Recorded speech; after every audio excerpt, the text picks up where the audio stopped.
Minha filha morreu há 25 anos em um acidente de carro devastador. Eu a enterrei num cemitério no outro lado da cidade. Fiquei ao lado do caixão até ele descer à sepultura. Mas ontem à noite, às 3h17 da madrugada, recebi uma ligação e o nome dela apareceu na tela. Atendi com as mãos trêmulas e ouvi sua voz assustada. Mãe, onde estou? Está tudo escuro e estou com medo. Era ela. Impossível, mas era. Mas antes de continuar, confira se você já está inscrito no canal e escreva nos comentários. De onde você está assistindo este vídeo? Adoramos saber até onde nossas histórias estão chegando. Tudo começou na noite passada.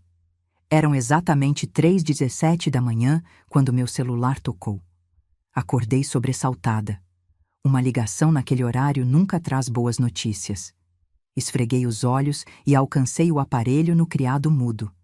A luz da tela me cegou por um instante, mas quando consegui focar, meu coração parou. Ana, chamando. Impossível.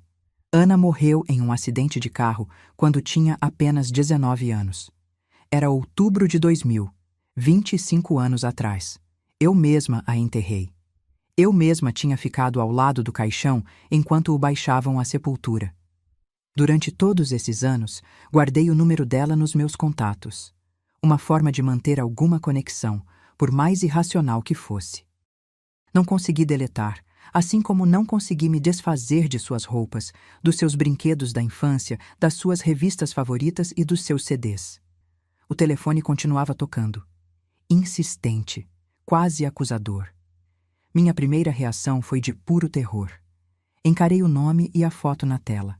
Aquela foto dela sorrindo na formatura do ensino médio, apenas 6 meses antes do acidente. Pensei em rejeitar a chamada, em jogar o celular longe. Pensei que poderia ser um engano, ou pior, alguma brincadeira cruel. Mas algo dentro de mim não permitiu. Uma curiosidade misturada com esperança. Aquela esperança irracional que todas as mães que perderam filhos carregam. E se... No quinto toque, atendi. Alô? Minha voz falhou, quase inaudível. Silêncio. Alguns segundos que pareceram eternos. Então ouvi uma voz. Mãe? A voz dela. Exatamente como eu lembrava. Jovem, suave, mas agora trêmula, confusa. Mãe, onde estou? Está tudo escuro aqui. Não consigo ver nada. Não consegui respirar. As paredes do meu quarto pareceram se fechar ao meu redor. Apertei o telefone contra a orelha com tanta força que meus dedos ficaram brancos. Ana? Foi tudo que consegui dizer. Sim, sou eu. Mãe, tem algo errado. Não sei onde estou. Não consigo me lembrar como cheguei aqui. Sentei-me na cama, acendi o abajur. Precisava ter certeza de que não estava sonhando. Belisquei meu braço e senti a dor. Real. Estava acordada. Ana, você... As palavras não saíam. Eu o quê, mãe? Estou com medo. Está muito escuro e não consigo me lembrar de nada. A última coisa que lembro é de estar dirigindo para casa depois da festa da Júlia e depois... nada. Agora estou em algum lugar e não sei onde é. Meu coração disparou. A festa da Júlia. Foi de lá que ela estava voltando quando o acidente aconteceu.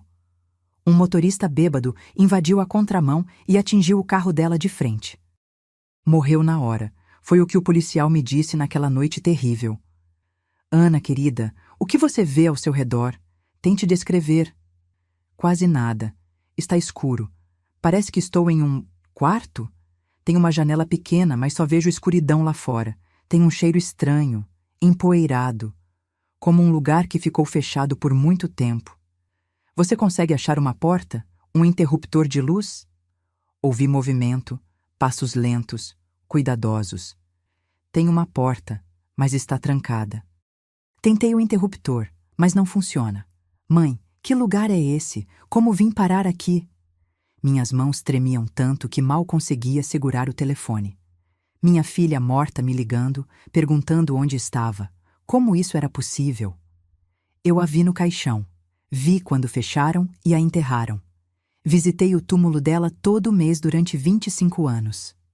Ana, Escute, vou te ajudar, está bem? Mas preciso saber mais. Você consegue ver alguma coisa pela janela? Alguma placa? Um nome de rua? Qualquer coisa? Mais movimento. Ouvi a respiração dela acelerando. Consigo ver algumas luzes distantes. Parece que estou alto, como em um prédio. Tem um letreiro piscando lá longe, mas não consigo ler o que está escrito. Mãe, estou com medo. Por que não sei como vim parar aqui? E por que meu corpo parece diferente? Diferente como? Minha voz falhou. Não sei explicar. Minhas mãos parecem mais velhas. E tem um espelho aqui. Quase não consigo ver, mas o reflexo não parece comigo.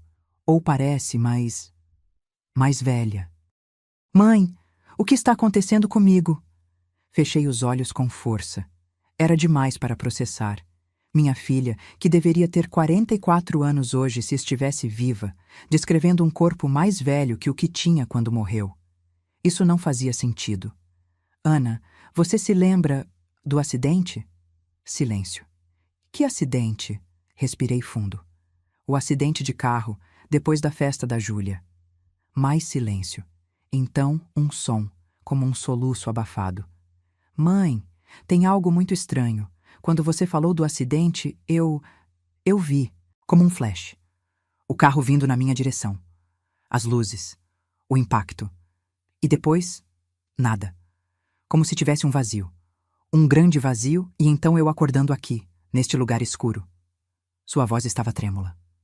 Mãe, eu morri naquele acidente? Não pude conter as lágrimas. Sim, meu amor. Você morreu há 25 anos. O silêncio que seguiu foi o mais pesado que já experimentei em toda a minha vida. Isso não faz sentido. Ela finalmente disse. Se estou morta, como estou falando com você? Como estou aqui, em algum lugar, com um corpo? Por que me sinto tão real? Essa era a pergunta para a qual eu não tinha resposta. Um fenômeno paranormal? Um milagre? Algum tipo de dimensão alternativa? Ou talvez eu estivesse finalmente perdendo a sanidade após décadas de luto não resolvido? Ana, vou te ajudar a descobrir. Mas primeiro preciso saber onde você está. Olhe ao redor novamente. Qualquer detalhe pode ser importante. Ouvia-se movendo pelo quarto, remexendo coisas.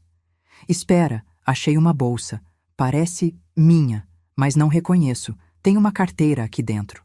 O som de zíper sendo aberto, papéis sendo manuseados. Tem uma carteira de identidade, é minha foto, mas o nome... Sua voz falhou. Mãe, o nome na identidade é Ana Camargo Silva, mas meu sobrenome não é Silva. Não, seu sobrenome é Camargo, confirmei, sentindo meu corpo gelar. O que mais diz aí? Tem um endereço. Avenida Coronel Antônio Ribeiro, 437, apartamento 803, Belo Horizonte. Mas nós não moramos em Belo Horizonte. Não, moramos em São Paulo, respondi automaticamente, enquanto minha mente trabalhava frenética. Ana, que data de nascimento aparece na identidade? 12 de abril de 1981. É a minha data. E a data de emissão do documento? Ela olhou. 17 de março de 2024. Isso era apenas 7 meses atrás. Um documento emitido recentemente para uma mulher com o nome da minha filha, mesma data de nascimento, mas sobrenome diferente. E agora ela estava em algum lugar, confusa, sem memória dos últimos 25 anos. Ana, consegue achar um telefone nesse lugar? Um fixo ou outro celular? Não tem telefone fixo que eu possa ver, e não encontrei outro celular. Esse que estou usando estava na cabeceira, carregando. Então, ela estava usando o próprio celular dela, mas não se lembrava disso. Um celular com meu número salvo. Mãe, tem uma coisa estranha aqui. Encontrei vários remédios no banheiro, antidepressivos, ansiolíticos e um para transtorno dissociativo de identidade? O que é isso? Meu coração apertou. Um transtorno psiquiátrico grave, caracterizado por múltiplas personalidades. Eu conhecia o termo. Tinha pesquisado muito sobre saúde mental após a morte de Ana. procurando alguma forma de lidar com minha própria depressão. Ana, comecei com cuidado. Acho que você está no seu próprio apartamento, um apartamento em Belo Horizonte onde você vive agora. Como posso viver em um apartamento se estou morta há 25 anos? A voz dela estava mais agitada agora. Mãe, isso não faz nenhum sentido.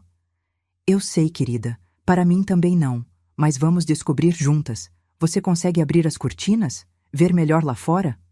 Ouvi passos, o som de cortinas sendo abertas. É uma cidade. Estou vendo prédios, luzes. Parece ser de madrugada ainda. Procure algo com o nome da cidade, uma placa, um outdoor, qualquer coisa. Mais alguns instantes de silêncio. Tem um outdoor grande. Posso ver. Prefeitura de Belo Horizonte. Então é verdade, estou mesmo em BH. A voz dela ficou mais baixa. Mãe, e se eu não morri? E se tudo isso for algum tipo de engano? A possibilidade me atingiu como um raio. Seria possível? Teria eu enterrado outra pessoa achando que era minha filha? Mas eu a vi. Reconheci seu rosto, suas mãos. Identifiquei o corpo. Ana, tente destrancar a porta. Precisamos descobrir onde você está exatamente. Já tentei. Está trancada por fora. Parece que estou presa aqui. Um calafrio percorreu minha espinha. Presa? Por quê? Por quem? Espere, ouvi algo. A voz dela ficou tensa. Tem alguém do lado de fora. Estou ouvindo passos. Meu coração disparou. Ana, esconda o telefone. Não deixe ninguém saber que estamos conversando. Mãe, estou com medo. A voz dela era quase um sussurro agora. Vai ficar tudo bem. Vou descobrir onde você está e vou te buscar. Prometo. A pessoa está colocando a chave na porta, ela sussurrou. Mãe, se algo acontecer... Não vai acontecer nada, interrompi, tentando soar mais confiante do que me sentia. Esconda o telefone. Me ligue de volta assim que puder. Te amo, mãe. Também te amo, Ana. Mais que tudo. A ligação foi encerrada. Fiquei sentada na cama, com o telefone ainda pressionado contra a orelha, os olhos arregalados fixos na parede à minha frente. O que acabara de acontecer? Estaria eu sonhando? Alucinando? Olhei para o telefone. A chamada estava registrada no histórico. Ana, 3:17, 12 minutos e 43 segundos. Real. Tinha acontecido. Minha filha estava viva.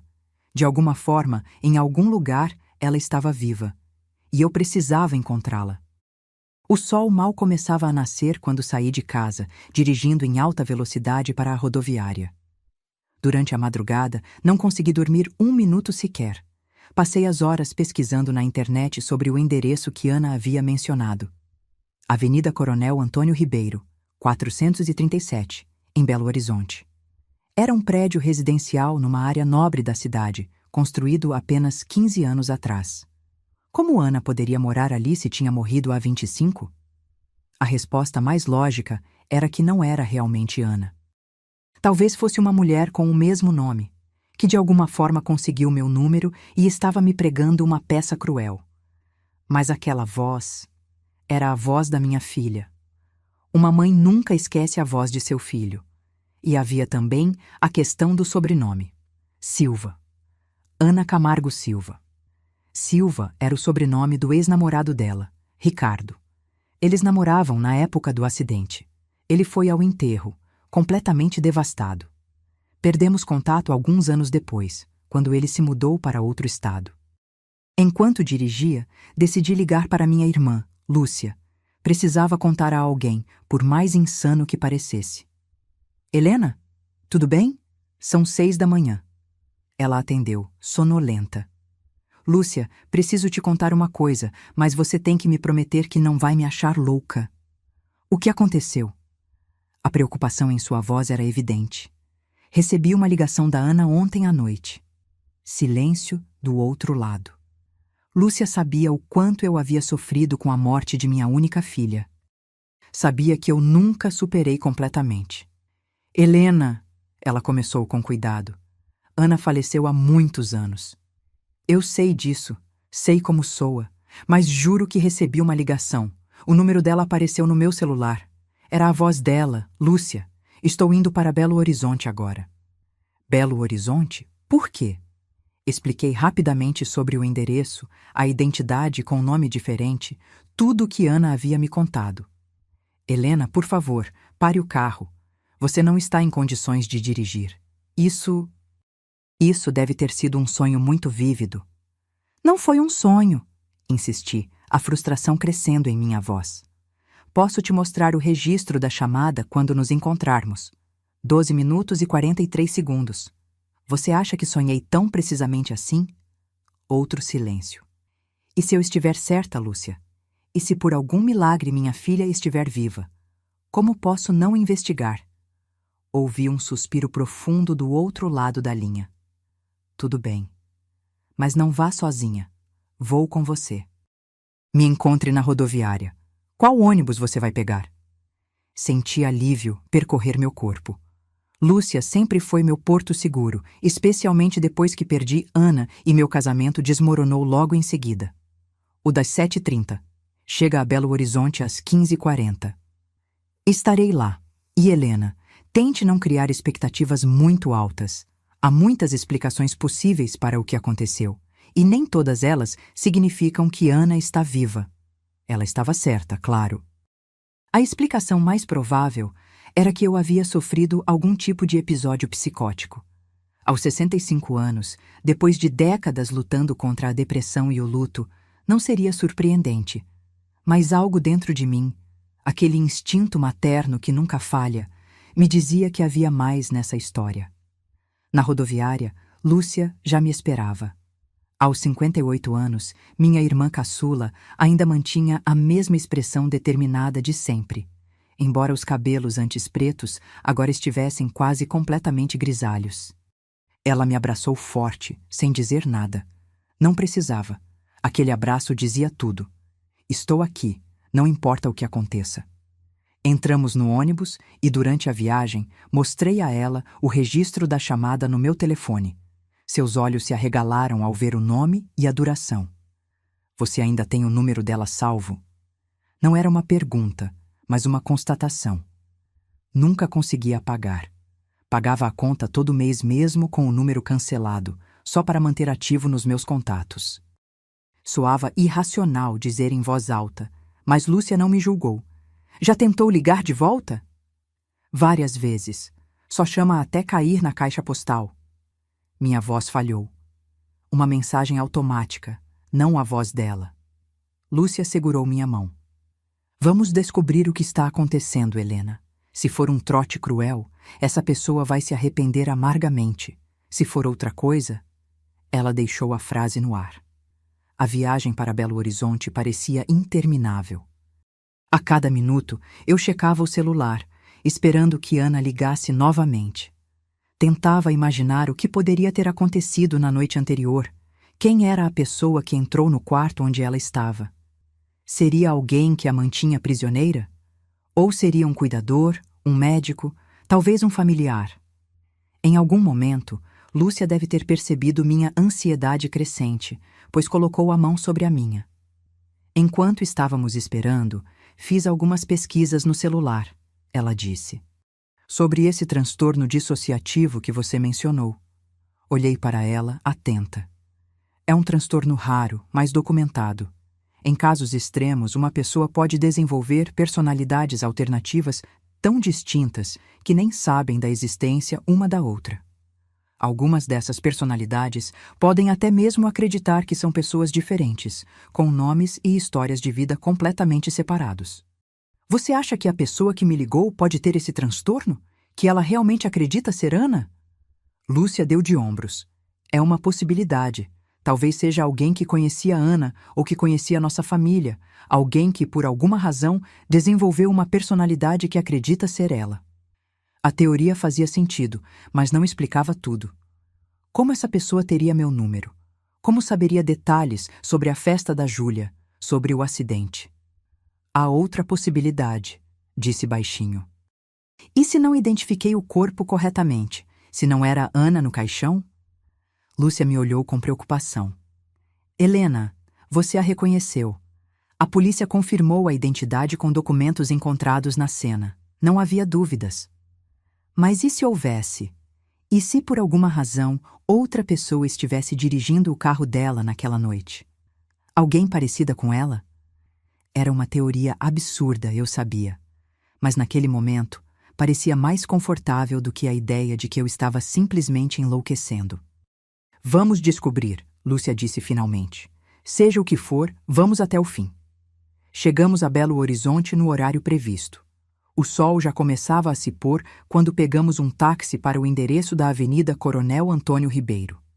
O prédio era exatamente como eu havia visto nas fotos online. Moderno, com cerca de 12 andares, fachada de vidro e concreto, em um bairro claramente de classe média alta. Parei na calçada em frente ao edifício, sentindo meu coração acelerar. Estava realmente ali, prestes a descobrir o que havia por trás daquela ligação impossível. Vamos fazer isso direito, disse Lúcia, sempre prática. Não podemos simplesmente entrar gritando o nome da Ana. Precisamos de um plano. Ela tinha razão, claro. Se Ana realmente estava lá, e se estava em algum tipo de perigo, como a ligação sugeria, precisávamos agir com cautela. Podemos dizer que somos parentes que viemos visitar, sugeri. E se o porteiro ligar para confirmar? Se Ana não se lembra de nós, ou pior, se quem estiver com ela não quiser que a encontremos? Era um bom ponto. Naquele momento, como se o destino tivesse ouvido nossas dúvidas, meu telefone tocou. O nome de Ana piscou na tela. Atendi imediatamente, meu coração quase saltando pela boca. Ana? Mãe. A voz dela soava diferente agora. Mais firme, mas também mais fria. Onde você está? Estou em Belo Horizonte, na frente do seu prédio. Um silêncio pesado. Como você chegou aí tão rápido? Peguei o primeiro ônibus da manhã. Ana, o que está acontecendo? Quem estava entrando no seu quarto ontem à noite? Mais silêncio. Então, um suspiro profundo. Era meu marido, Ricardo. Mãe, preciso que você vá embora. Ricardo. O ex-namorado dela do tempo do colégio era agora seu marido. Isso não fazia sentido. Ana, não vou a lugar nenhum até entender o que está acontecendo. Você me ligou de madrugada, confusa, assustada. Disse que não sabia onde estava, que não se lembrava dos últimos 25 anos. Como espera que eu simplesmente vá embora? Mãe, eu estava tendo um episódio. Isso acontece às vezes. Faz parte do meu transtorno. Por favor, vá embora.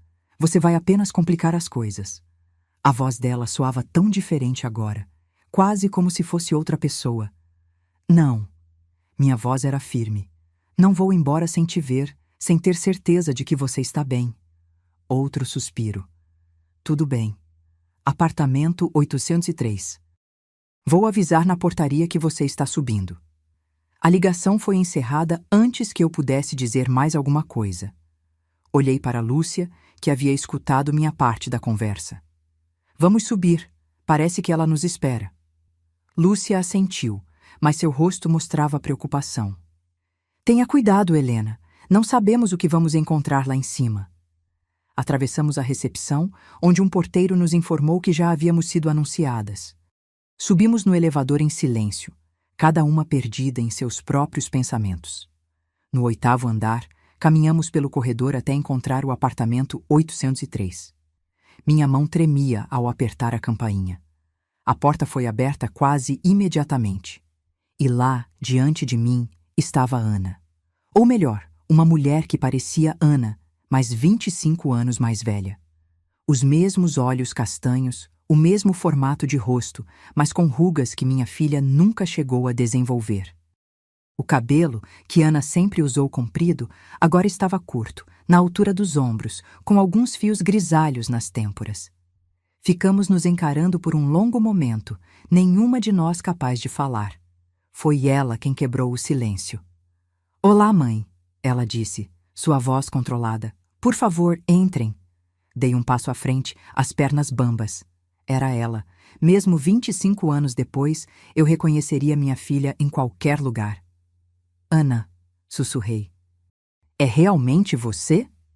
Depende do que você quer dizer com realmente. Ela respondeu, abrindo mais a porta para que entrássemos. O apartamento era elegante, decorado em tons neutros. Na sala de estar, um homem se levantou quando entramos. Reconheci-o imediatamente, apesar das décadas que haviam passado. Ricardo Silva, o namorado de Ana da época do colégio. Senhora Camargo, ele disse, visivelmente desconfortável. Não esperávamos sua visita. Obviamente, respondi secamente, antes de me voltar para Ana. Você me ligou ontem à noite. Estava confusa, assustada. Disse que não sabia onde estava, que não se lembrava dos últimos 25 anos. Ana e Ricardo trocaram olhares. Mãe, como eu disse ao telefone, tive um episódio. Tenho um transtorno dissociativo. Às vezes tenho lapsos, episódios onde não me lembro de quem sou, onde estou. Mas você sabia quem eu era. Me chamou de mãe. Falou sobre o acidente. Ana olhou para Ricardo novamente, como se pedisse ajuda. Senhora Camargo, Ricardo interveio. Ana tem esse transtorno há anos. Durante os episódios, ela frequentemente reverte para a época do acidente. É como se sua mente tivesse ficado presa naquele momento traumático. Então você está me dizendo que ela não morreu naquele acidente? Que sobreviveu todos esses anos e ninguém me contou? Ana suspirou. Mãe, sente-se, por favor. Isso vai ser difícil de ouvir. Sentei-me no sofá, com Lúcia ao meu lado. Ana sentou-se na poltrona à nossa frente. Ricardo permaneceu de pé, como se estivesse pronto para intervir se necessário. Eu não morri no acidente, Ana começou. Mas sofri ferimentos graves, incluindo traumatismo craniano. Fiquei em coma por 6 semanas. Quando acordei, não me lembrava de quase nada da minha vida. Os médicos chamam isso de amnésia retrógrada. E ninguém me avisou? Ninguém achou que a mãe dela deveria saber que sua filha estava viva? Minha voz tremia de raiva e incredulidade. Ana e Ricardo trocaram outro olhar significativo. Mãe, você sabia, Ana disse finalmente. Você estava lá quando eu acordei do coma. Você e papai estavam no hospital. Os médicos explicaram minha condição, que eu poderia nunca recuperar completamente a memória. Balancei a cabeça, sentindo como se estivesse perdendo o chão. Isso é impossível. Eu te enterrei. Visitei seu túmulo por 25 anos. Não, mãe. Você enterrou suas esperanças de ter sua filha de volta como ela era. Quando ficou claro que eu nunca voltaria a ser a mesma, que minhas memórias talvez nunca retornassem completamente, Você não conseguiu lidar com isso. Você se afastou. Papai também. Vocês se divorciaram pouco depois. Olhei para Lúcia, buscando apoio, confirmação de que isso não poderia ser verdade. Mas o rosto dela estava pálido, os olhos arregalados em choque ou... Reconhecimento? Lúcia? Sussurrei. Minha irmã pegou minha mão, apertando-a com força. Helena, ela disse suavemente. Acho que precisamos considerar a possibilidade de que suas memórias sobre os eventos após o acidente podem não ser precisas. O que você está dizendo? Minha voz era apenas um sussurro agora. Que inventei tudo. O funeral, as visitas ao cemitério, 25 anos de luto? Não inventou, Ana interveio. Seu cérebro criou uma narrativa alternativa, uma que era mais suportável do que a realidade. Os médicos chamam isso de transtorno dissociativo. É o que eu tenho. É o que você tem também, mãe. Impossível. Era a única palavra que ecoava na minha mente enquanto encarava aquela mulher que afirmava ser minha filha. Como eu poderia ter inventado 25 anos de memórias tão vívidas, tão dolorosas? O funeral, o caixão sendo baixado à terra, as visitas semanais ao cemitério, as lágrimas derramadas sobre aquela lápide fria? Não, disse finalmente, minha voz mais firme. Isso não faz sentido. Tenho fotos do funeral, tenho o atestado de óbito, tenho lembranças claras de cada detalhe daquele dia. Ana se levantou e foi até uma estante. Voltou com uma caixa de sapatos antiga, dessas onde guardamos recordações. Mãe, olhe isso! Ela abriu a caixa e começou a espalhar fotografias na mesa de centro, fotos que eu nunca tinha visto antes. Ana em uma cama de hospital com a cabeça enfaixada. Ana em uma cadeira de rodas, visivelmente mais magra, o olhar vazio. Ana em sessões de fisioterapia. E então, fotos que me deixaram sem ar. Eu, ao lado da cama dela, segurando sua mão. Eu, empurrando sua cadeira de rodas por um corredor de hospital. Eu, com aparência exausta, adormecida em uma poltrona ao lado da cama hospitalar. Peguei uma das fotos com as mãos trêmulas. Meu cabelo ainda tinha mechas escuras, meu rosto menos enrugado, mas era inconfundivelmente eu. Isso pode ser forjado, sussurrei, mas sem convicção. Ana balançou a cabeça. Mãe, você esteve comigo durante meses. No começo você não saía do meu lado. Dormia no hospital todas as noites. Ricardo se aproximou, colocando a mão gentilmente no ombro de Ana. Quando Ana acordou do coma, ele explicou. Os médicos já tinham avisado que poderia haver sequelas neurológicas. O traumatismo craniano foi grave. Ela não reconheceu ninguém a princípio. Não se lembrava de nada da sua vida. Foi devastador para todos. Ana continuou. Você e papai se revezavam no hospital. Vocês estavam determinados a me ajudar a recuperar a memória.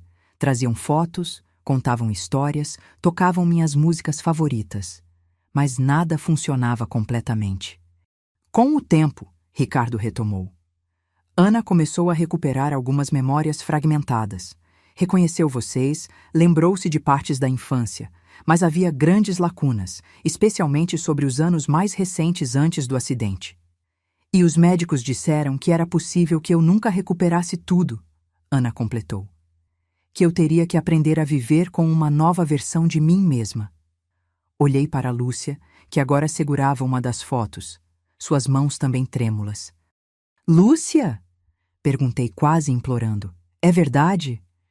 Minha irmã levantou os olhos para mim, cheios de lágrimas. Eu não sei, Helena. Tenho memórias tão vívidas do funeral da Ana quanto você. Lembro de segurar sua mão enquanto baixavam o caixão. Mas...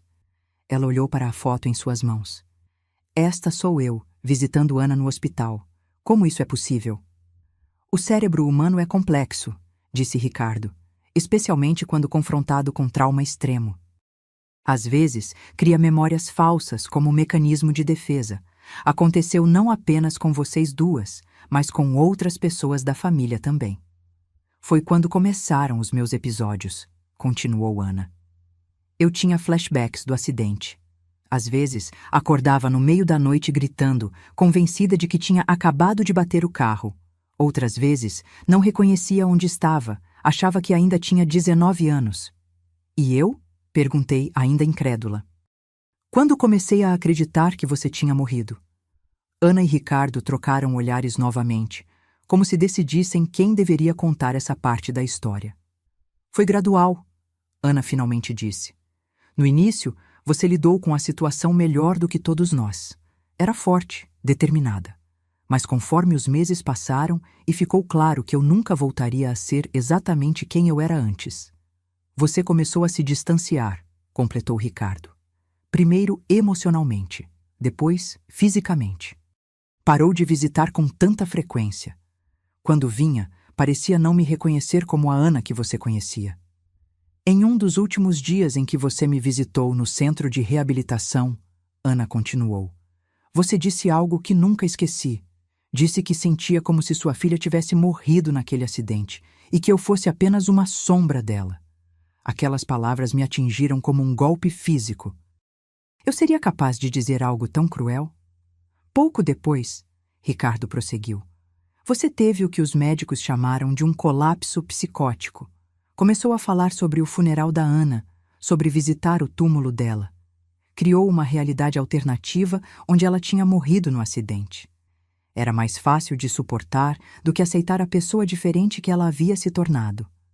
Você foi internada por algumas semanas, disse Ana, sua voz mais suave agora. Quando saiu, já tinha essa narrativa completamente formada. Os médicos disseram que era perigoso tentar forçar você a encarar a realidade de uma vez, que isso poderia causar outro colapso. Então, a família decidiu...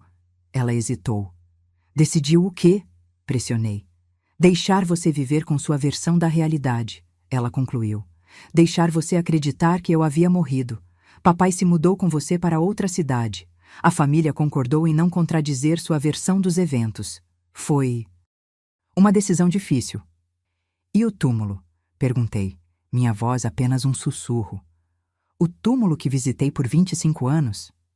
É um túmulo vazio, respondeu Ricardo. Seu ex-marido comprou o jazigo para que você tivesse um lugar para expressar seu luto, para que sua narrativa tivesse coerência. E todos concordaram com isso? Olhei para Lúcia, acusadora. Todos concordaram em me deixar viver uma mentira por 25 anos? Lúcia parecia tão confusa quanto eu. Helena, eu tenho as mesmas memórias que você. Lembro do funeral, das visitas ao cemitério. Como isso é possível? Ricardo suspirou. Senhora Lúcia, você também teve dificuldades para aceitar a nova condição da Ana. Não tão severas quanto sua irmã, mas ainda assim significativas. Com o tempo, você começou a adotar partes da narrativa de Helena. É um fenômeno conhecido como memória compartilhada ou folie à deux, quando alguém próximo começa a adotar as crenças delirantes de outra pessoa. Isso era demais para processar. Minha cabeça latejava, minha visão começava a ficar embaçada nas bordas. Nada fazia sentido. Então por que Ana me ligou ontem à noite? Perguntei, tentando me agarrar a algo concreto, algo que pudesse provar que não estava completamente louca. Por que ela parecia tão confusa, tão assustada? Como eu disse, Ana respondeu. Tenho episódios, momentos em que volto para o trauma do acidente. Ontem à noite foi um dos piores em anos. Acordei completamente desorientada, sem saber onde estava ou quem era. Encontrei seu número nos meus contatos e liguei instintivamente. Ricardo teve que me sedar, ela continuou. Quando acordei hoje de manhã, estava melhor, mais lúcida. Ele me contou sobre a ligação. Olhei para Ricardo, que assentiu. Os episódios dela pioraram nas últimas semanas. Estamos ajustando a medicação. Então, comecei lentamente, tentando juntar as peças. Você está me dizendo que eu inventei 25 anos de memórias? Que criamos juntas? Olhei para Lúcia. Toda uma realidade alternativa onde minha filha morreu? Não é tão incomum quanto parece, disse Ricardo gentilmente. O cérebro humano é incrivelmente poderoso. Quando confrontado com um trauma insuportável, às vezes cria novas narrativas, novas memórias. É um mecanismo de proteção. Eu queria gritar, negar tudo. Mas as fotos estavam ali, bem na minha frente. Fotos que não poderiam ter sido forjadas. Fotos que mostravam uma realidade completamente diferente da que eu havia vivido pelos últimos 25 anos. Por que agora? Perguntei, minha voz quebrando. Por que, depois de todos esses anos, isso está vindo à tona agora? Ana hesitou, trocando um olhar com Ricardo antes de responder. Mãe, estou grávida. Vou ter um bebê em 4 meses. Ricardo e eu decidimos que era hora de tentar reconectar com você. Que nosso filho merecia conhecer a avó. Não planejávamos que fosse assim, com um episódio no meio da noite, mas talvez tenha sido o destino. Um bebê. Minha filha, que eu acreditei estar morta por 25 anos, estava prestes a ter um filho. Eu seria avó. Foi demais. Senti o mundo girar ao meu redor e então, escuridão. Acordei em um quarto desconhecido, deitada em uma cama confortável. A luz suave do abajur iluminava parcialmente o ambiente. Conforme meus olhos se ajustavam, percebi que estava em um quarto de hóspedes, provavelmente no apartamento de Ana. Ana, minha filha que eu acreditava estar morta. As memórias da conversa voltaram como uma enxurrada. As fotos, as explicações, a revelação sobre o bebê. Seria tudo real ou eu estava tendo algum tipo de colapso psicótico? A porta se abriu suavemente e Lúcia entrou, carregando um copo d'água. Você está acordada, ela disse, sentando-se na beirada da cama. Como se sente? Como se o mundo inteiro tivesse virado de cabeça para baixo, respondi, aceitando o copo e tomando um gole. Quanto tempo fiquei desacordada? Apenas alguns minutos. Ricardo te carregou até aqui, Ele é médico, sabia? Balancei a cabeça. Não sabia nada sobre a vida da minha filha nos últimos 25 anos. Uma vida que, aparentemente, ela realmente viveu, enquanto eu estava presa em uma realidade alternativa que meu cérebro havia criado. Lúcia, comecei, minha voz baixa. Você realmente acredita nessa história? Que inventamos tudo? O funeral, o luto, as visitas ao cemitério? Minha irmã suspirou profundamente. Não sei o que acreditar, Helena. Tenho memórias tão vívidas quanto as suas.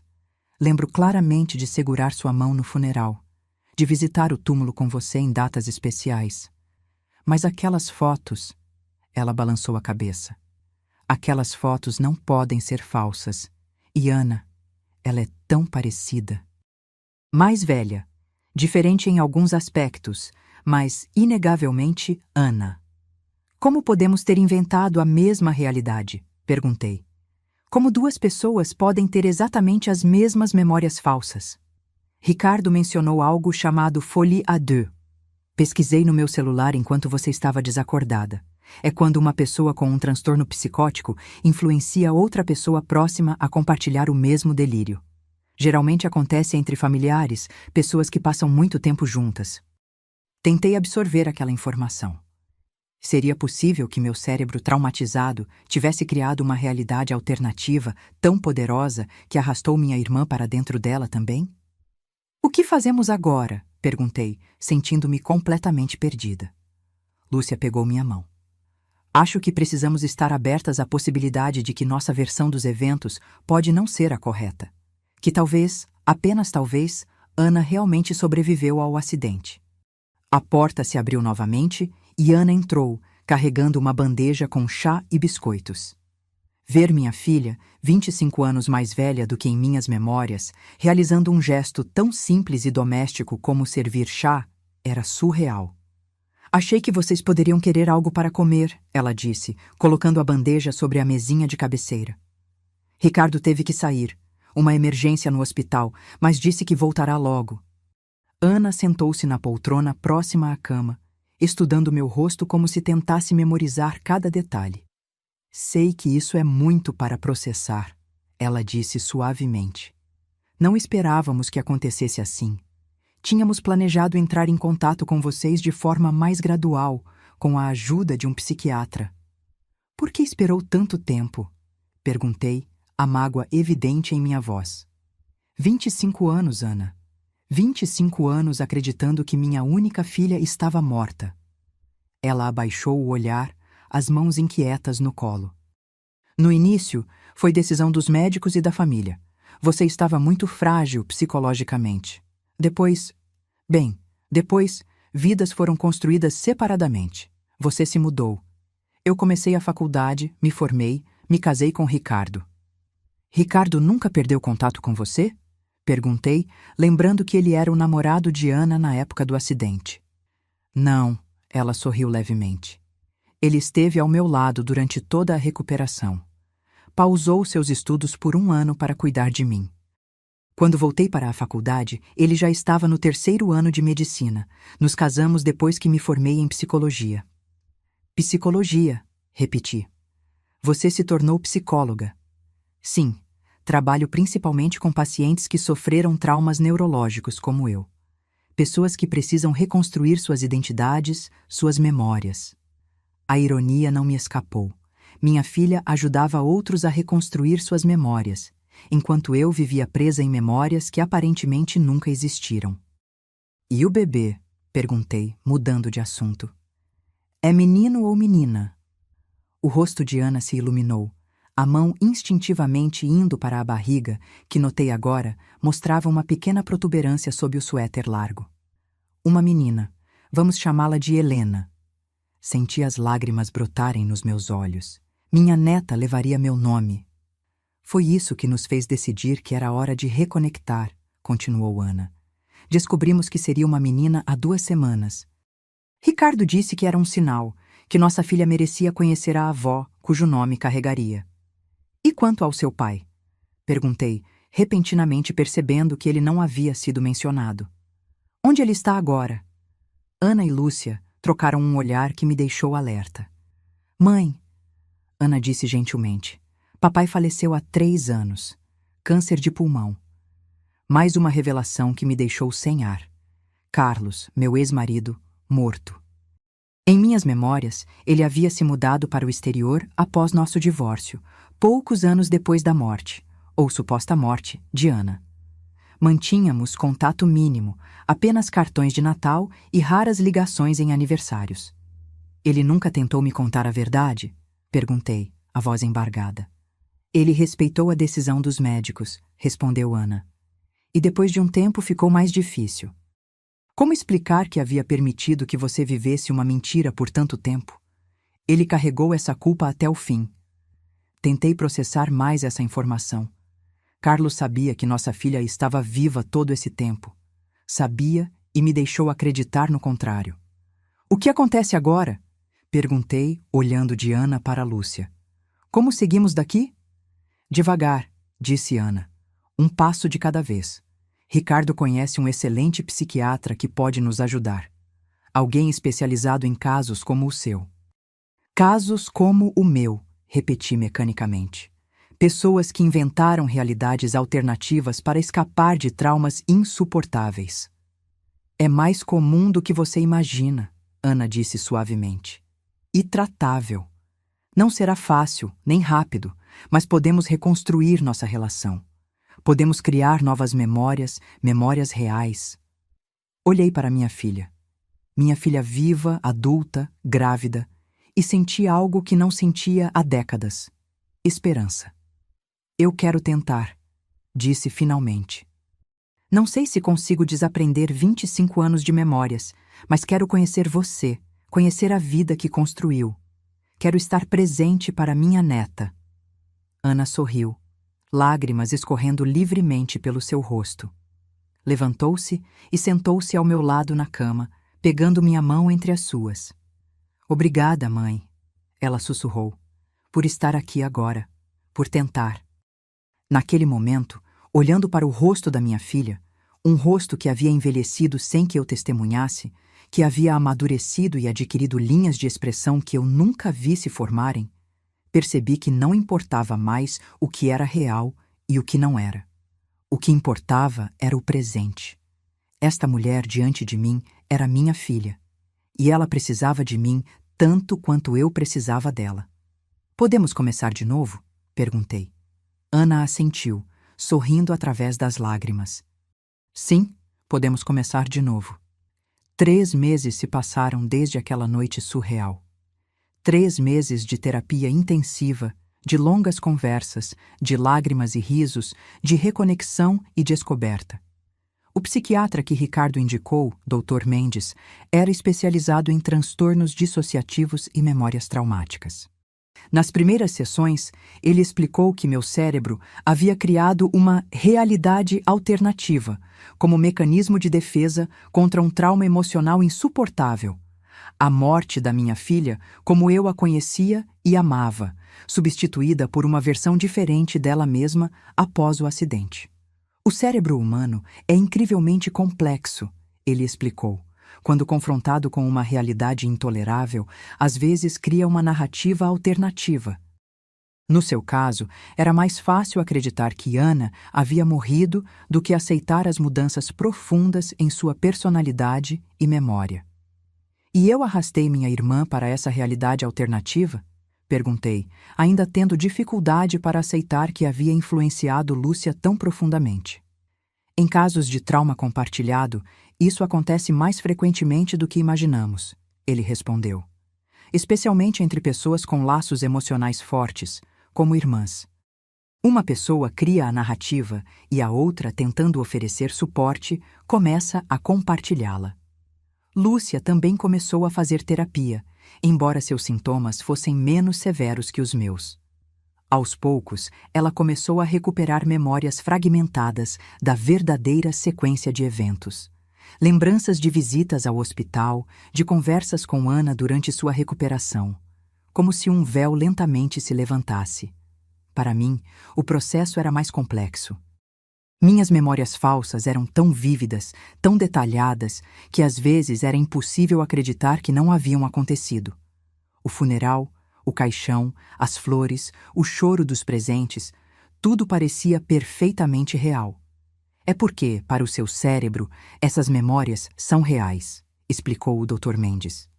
Foram construídas com tanto cuidado e detalhe quanto qualquer memória verdadeira.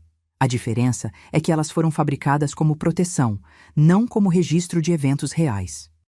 Uma das partes mais difíceis da terapia era confrontar as verdadeiras memórias do período após o acidente. Memórias que meu cérebro havia suprimido e substituído. Com a ajuda de fotos, vídeos e relatos de Ana, Ricardo e outros familiares, comecei a reconstruir fragmentos do que realmente havia acontecido. Lembrei-me vagamente de longas noites no hospital, do desespero ao ver minha filha lutando para reconhecer seu próprio reflexo, da frustração quando ela não conseguia se lembrar de momentos significativos de nossa vida juntas. Lembrei-me, com intensa vergonha, de ter dito aquelas palavras cruéis que Ana mencionou, que sentia como se minha verdadeira filha tivesse morrido no acidente e que ela era apenas uma sombra. Não se culpe por isso, Ana me disse quando confessei essa memória recuperada. Você estava passando pelo seu próprio trauma. Todos estávamos tentando lidar com a situação da melhor forma possível. Nossa relação começou a se reconstruir lentamente. A princípio era estranho, quase artificial. Como conhecer uma estranha que, ao mesmo tempo, era incrivelmente familiar. Ana tinha gestos, expressões, que eram inconfundivelmente dela, a mesma Ana que eu conhecia. Mas também tinha novos maneirismos, novas opiniões, uma vida inteira de experiências que eu não compartilhei. Mudei-me temporariamente para Belo Horizonte, alugando um pequeno apartamento próximo ao dela. Lúcia voltou para São Paulo, mas nos visitava regularmente.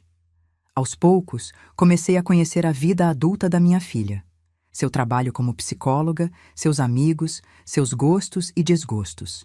Conheci Ricardo melhor também. Não mais como o namoradinho adolescente de Ana, mas como um homem maduro, um médico respeitado, um marido devotado que tinha ficado ao lado dela quando outros abandonaram.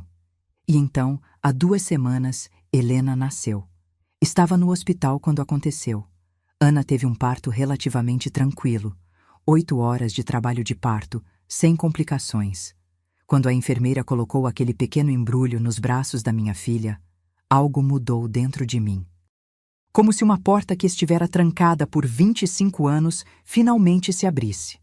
Olhando para minha neta, tão pequena, tão perfeita, com os mesmos olhos de Ana quando bebê, senti uma onda de amor que varreu todas as dúvidas, todas as confusões sobre o que era real e o que não era. Aquele momento era real. Aquele bebê era real. Minha filha, segurando sua própria filha, era real. Quer segurá-la? Ana perguntou, sorrindo exausta, mas radiante. Com mãos trêmulas, peguei minha neta pela primeira vez. Helena abriu os olhos por um instante, olhando diretamente para mim antes de voltar a dormir, confiante e segura em meus braços. Olá, Helena, sussurrei. Eu sou sua avó. Vamos nos conhecer melhor do que qualquer avó e neta já se conheceram. Foi naquele momento que percebi. Não importava mais o passado. Não importavam as memórias perdidas, as décadas desperdiçadas em uma realidade que nunca existiu. O que importava era o presente e o futuro que poderíamos construir juntas. Hoje, olhando pela janela do meu pequeno apartamento, vejo Ana chegando com o carrinho de bebê para nossa caminhada diária no parque. Ela acena ao me ver, seu rosto iluminado por um sorriso. Não é o mesmo rosto da menina de 19 anos que vive em minhas memórias.